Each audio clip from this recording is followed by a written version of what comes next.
Welcome, Hope Zvara, and today's just one quick move. And so really combining the strength of yoga, the flexibility of yoga, but also bringing some cardio into it. And so when you really understand how to move in your practice, really your yoga practice does become cardio. Many people segment that from a yoga practice, and obviously a more yin-based practice or a very slow mindful practice is not really going to get your heart rate up, but it will help build endurance. And so I'd like to focus today on a really awesome move called scissor kicks. And so if you're working on something like handstand, this may actually help you become more comfortable with handstand, and this can absolutely also be done against the wall. So if you're going to be working against the wall today, I would recommend placing your hands about 1 to 2 hands lengths away from the wall, just to ensure that it's there for just kind of comfort, but you're not too close to it where you feel like it's inhibiting your ability to move freely. We'll be working in a down dog position, so always the down dog format's going to apply. We want to make sure all of our 10 fingertips are anchoring into the floor, knuckles included. Folds of the elbows are forward, so we're getting the broadness of the back as well as the length in the spine. So making sure that you're not sacrificing your down dog setup simply to be flailing your legs all over the place on your mat. And I see this a lot in yoga. We're trying to keep up and do the poses as fast as they're set up to do, but we're never really being taught how and why. So that's what we're going to do today. So we're going to work with scissor kicks and hopefully find some strength and confidence in that, and maybe get some how-tos along the way. All right. So down onto your hands and knees. Bend your elbows for me and turn the folds of the elbows forward, keeping your fingertips anchored so that when you lengthen the arms, we're not going to go all the way. Our best fighting chance to keep the folds of the elbows forward. If you're like, how in the world am I ever going to make this happen? What I'd like you to do is practice a little bit of some puppy dog before we start, keeping the palms face in with a block and then working your way back, or some people call it dolphin. So that would be a great warm-up. You can pause me and then join us again.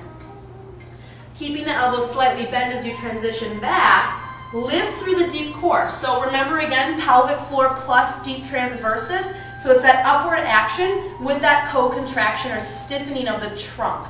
Rather than just pulling the navel to the spine, that's not going to be enough. And in all reality, it does more harm than good. Every time we think about the core, we're also thinking about spinal health. All right, enough of that. So let's go back to the move here. Elbows bent, keeping your palms hugging the earth, not gripping. Inhale here, breathe in. And exhale, lift your hips before you straighten your legs. I'm going to lift my hips and knees, press back, and then start to lengthen my body so I feel really comfortable and confident in down dog.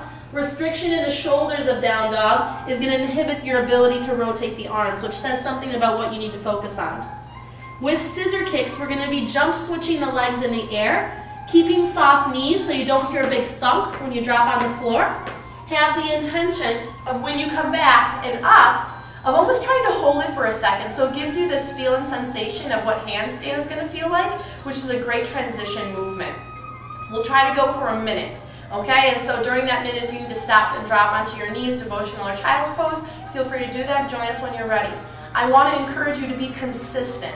Try not to just race through it in the beginning and then by the end you're and it's hard to keep up. Just try to keep a nice even pace and keep going from there, and let's see what happens. All right, so here we go. Downward dog, inhale. Exhale. Inhale. And switch. So as you become more graceful, it's not going to sound so clunky.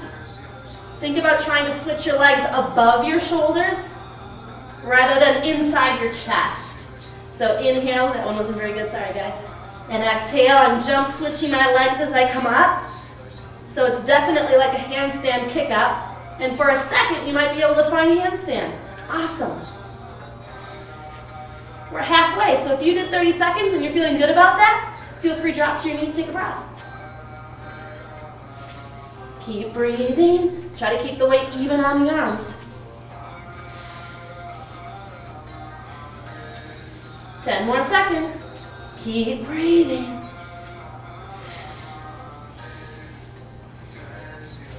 One more. Great job. Knees to the mat. Sit back on your heels. Arms walk forward. Let's take 3 deep breaths into the back body.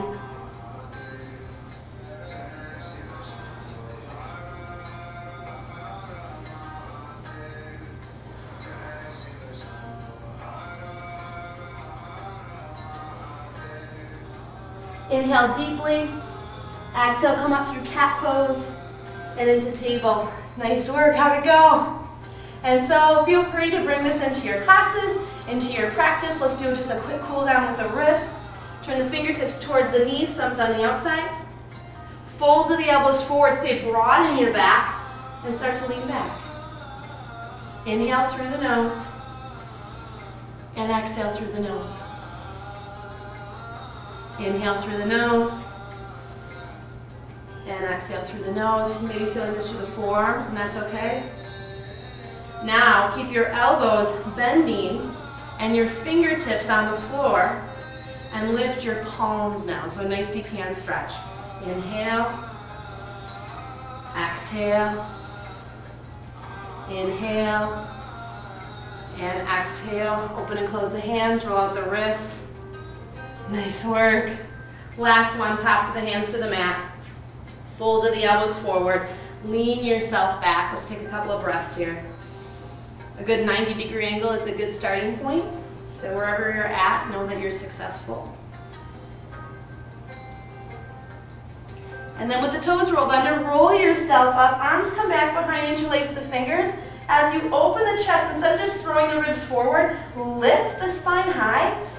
And then open the heart. Very kindly look up. You should not be pinning the neck and the shoulders, base of the skull together. So just keep gentle space. Inhale. And exhale, give yourself a nice hug. Inhale, open. Cross the fingers the opposite way, probably your uncomfortable way. Remember, lengthen before you arch. And then exhale, opposite arm on top. Inhale, upright. And exhale to center. Great work. I want to encourage you that one pose is yoga, one move is yoga. And on the road towards fitness and health, we really want to be thinking about what we do every second of the day, not just for an hour a day or 70 minutes a day, but really what we're doing as a whole and incorporating those little baby steps. Because one move, one pose, one activity towards health is going to be better than doing nothing at all. For more information, visit my website at hopesavara.com, and I can't wait to work with you again soon. From my heart to yours, from my soul to yours, namaste.